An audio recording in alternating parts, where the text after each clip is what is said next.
Hello সবাইকে, আমি স্মৃতি। আমার ইউটিউব চ্যানেলে তোমাদের সবাইকে ওয়েলকাম। আশা করি তোমরা ভীষণ ভালো আছো, আমিও ভীষণ ভালো আছি।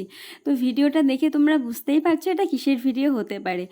বাচ্চা হওয়ার পর নার্সিংহোম থেকে সোজা চলে গিয়েছিলাম বাবার বাড়ি। সেখান থেকে প্রায় 4 মাস পরে আজকে আমার শ্বশুরবাড়িতে পদার্পণ করা।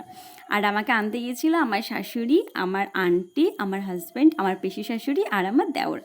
যাই হোক, শ্বশুরবাড়িতে এসে ফার্স্টেই আমি চলে গেলাম ঠাকুর ঘরে। আর ঠাকুর ঘরে যাওয়ার সময় আমার মামামের চোখ দুটো দেখো, বাড়িটা ভালো করে দেখছে যে আমি ছিলাম কোথায় আর আসলাম কোথায়। ঘুম ঘুম আর নেই, গাড়িতে ঘুমিয়ে গেছিলো, এখন চোখে আর একটুকু ঘুম নেই। যাই হোক, ঠাকুর ঘরে এই যে দেখো তাকানো, ফোনের দিকে কি তাকায় এইটুকু বাচ্চা, ফোনও বোঝে।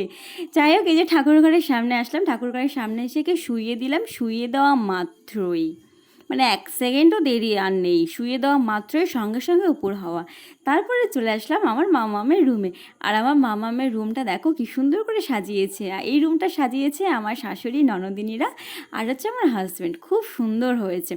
কিন্তু দুর্ভাগ্যবশত আমার শাশুড়ি আর আমার হাজব্যান্ড ছাড়া আমার একটা ননদও ছিল না। সাজিয়ে টাজিয়ে সবাই চলে গেছে। একজন ছিল মামা শ্বশুরের মেয়ের বিয়েতে, আর একজন শ্বশুরবাড়ি চলে গিয়েছিল। যাই হোক, আমার ননদের ইচ্ছে ছিল যে ওকে যে প্রজাপতিটা সাজিয়েছে সেই প্রজাপতির মাঝখানে শুইয়ে দেওয়া। কিন্তু এই প্রজাপতি তো আর প্রজাপতি রইল না।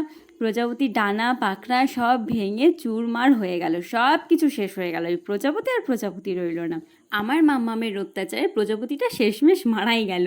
ডানা পাখনা বিহীন একটা প্রজাপতি কতক্ষণ আর থাকতে পারে।